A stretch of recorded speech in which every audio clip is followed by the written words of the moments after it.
Bonsoir, elles s'appellent Sandrine Soubeyran et Gaëtane Tinet. Elles sont actuellement aux États-Unis pour rencontrer l'équipe de ce pays dans le cadre du mondial de foot. Deux Essonniennes comme leurs coéquipières sous pression en ce moment même pour cette demi-finale dont elles se souviendront et nous également. Les surveillantes de la maison d'arrêt des femmes de Fleury-Mérogis étaient en débrayage aujourd'hui devant l'établissement. Elles étaient une cinquantaine, avec des hommes d'ailleurs, à manifester à la sortie du travail ou bien sur leur jour de congé. Trop peu nombreux pour bloquer les activités. Ils ont tous décidé de ralentir les mouvements extramuraux. Leur demande, comme ils l'ont expliqué à Audrey Coll, un renforcement en effectifs d'urgence ainsi qu'une amélioration des conditions de travail. Un camion cherche à sortir de la maison d'arrêt pour femmes de Fleury-Mérogis. À l'intérieur, une dizaine de détenus doivent être déplacés. Le camion va être bloqué à l'entrée par la manifestation des surveillantes de prison de l'établissement. En cause, un ras-le-bol général sur la situation de travail et sur le manque d'effectifs. Et lorsqu'on est en sous-effectif, on est souvent obligé de prendre deux ailes. Donc les collègues sont fatigués, nous, on n'en peut plus en fait. Tout simplement, on est épuisé moralement, physiquement, on n'a plus de vie de famille.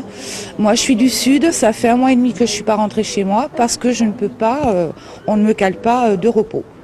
Elle travaille de nuit, de matin ou d'après-midi, enchaîne 12 heures de travail d'affilée et opère 35 heures hebdomadaires sur 4 jours. La maison d'arrêt travaille en porte fermée, contrairement au centre de détention, ce qui oblige les surveillantes à des allées-venues dans les bâtiments. Leur travail est rendu fatigant par des détenus de plus en plus difficiles à cadrer. Elles viennent de faire 12 heures d'affilée et elles se retrouvent devant les portes pour manifester leur mécontentement. Il y a celles qui sont en congé et en repos, qui sont venues aujourd'hui pour soutenir le mouvement. L'UFAP UNSA Justice, l'organisation que je représente à l'heure actuelle, a décidé de prendre ce mouvement en main pour justement qu'on arrête de croire que le personnel féminin, elles sont dans un petit confort, elles ont des privilèges, etc. C'est pas vrai, elles ont pareil, au même titre que les personnels masculins, les mêmes difficultés qu'en détention, c'est-à-dire la violence, c'est-à-dire la promiscuité, c'est-à-dire les conditions de travail qui sont dégradées et elles n'ont pas suffisamment d'écoute. Ce sont les grandes oubliées de l'administration pénitentiaire. Les syndicats et les surveillantes réclament un renfort d'urgence pour pallier le manque d'effectifs et reprendre des repos hebdomadaires réguliers. Les surveillantes se disent en danger psychologiquement et physiquement. Une pilule dure à avaler pour Michel Berson. L'ancien président du Conseil général visait un siège de sénateur. En décembre dernier, face à Francis Choix, il avait remporté les primaires socialistes sur la question. Mais apparemment, les instances nationales, forts de leurs arrangements avec d'autres partis de gauche, en ont décidé autrement. Et Michel Berson se trouve quasiment en position d'inéligibilité. Reste à savoir s'il composera ou non une liste dissidente. Autre personnalité essonnienne, le député maire de Palaiseau, François Lamy, qui dans l'organigramme de l'équipe qui soutient Martine Aubry dans sa course à l'Élysée est son directeur de campagne. Et puis un autre député, nous en parlions hier soir, Nicolas Dupont-Aignan, s'est bâillonné par du bleu-blanc-rouge que le président de Debout la République a voulu montrer au Premier ministre François Fillon qu'il n'appréciait pas de ne pouvoir s'exprimer à propos de la Libye dans l'enceinte de l'Assemblée nationale. Ceux qui pensaient que les problèmes autour de la mosquée des Ulysses avaient disparu se sont trompés. L'ACMU, l'association des musulmans des Ulysses, a décidé de porter plainte contre la municipalité devant le tribunal administratif. C'est toujours l'autorisation donnée par la mairie à El Andalous, une autre association pour l'édification de cette mosquée qui pose problème. L'ACMU estime qu'il y a conflit d'intérêts et souhaiterait, exigeant même que le bail lui soit transféré. C'est aux associations de s'entendre, estime la mairie qui affirme ne rien avoir à se reprocher. Des familles assez inquiètes, celles qui ont des enfants qui n'ont pas réussi leur bac et dont certains ne trouvent pas pour l'instant d'établissement pour redoubler leur terminale. Côté inspection académique, Christian Wassenberg explique qu'il faut simplement envoyer un dossier, que la tournée des établissements ne sert à rien et qu'il faut faire confiance à ces services. Pour renforcer la solidarité envers les personnes âgées durant l'été cette année, l'association Solidarité Voisins et les 850 magasins Franprix se sont alliés pour organiser du portage d'eau. En fait, des salariés bénévoles livreront gratuitement des packs d'eau chez les plus de 75 ans. Exemple chez un commerçant évidemment essonnien qui participe à l'opération.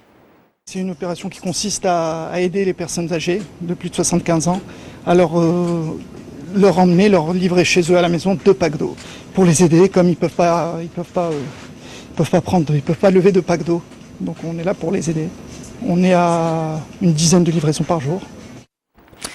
La partie magazine avec un nouveau coup de projecteur sur un artisan essonien. Il s'agit de Christian Maury. Il est d'Horreur-sur-Bois à Palaiseau et chez lui, c'est une tradition familiale.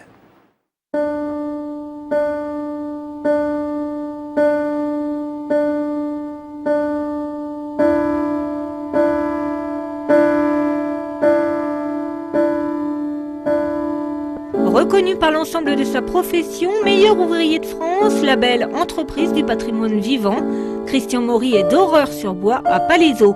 Ses méthodes sont les mêmes qu'au 19e siècle. Avant la dorure, il faut dégraisser, encoller avec de la colle de peau de lapin et du blanc de meudon. Moi, mes parents, ils étaient d'Horreur-sur-Bois tous les deux. Je passe beaucoup de temps enfant dans l'atelier, donc ça n'a pas été automatique parce que j'ai fait de la laque de Chine avant. C'est depuis 1977 que j'ai commencé la formation d'apprentissage. Voilà, j'ai travaillé sur Paris. Dans ma formation, j'ai même été travailler 2 ans en Angleterre, chez des marchands de cadres.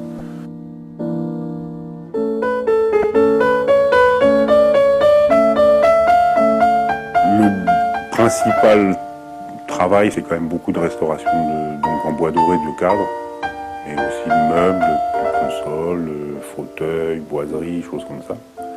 Et je travaille, je dirais, pour des particuliers, mais aussi pour les monuments historiques. Les chantiers les plus prestigieux, c'est effectivement travailler au château de Versailles, parce qu'en dorure, en bois doré, c'est techniquement ce qui s'est fait de mieux. C'est vrai que c'est magnifique. On a le temps de s'imprégner de l'ambiance, de ce qu'est la pièce. Et je dirais que même à la limite, quand c'est fini, on a l'impression de quitter un peu sa maison.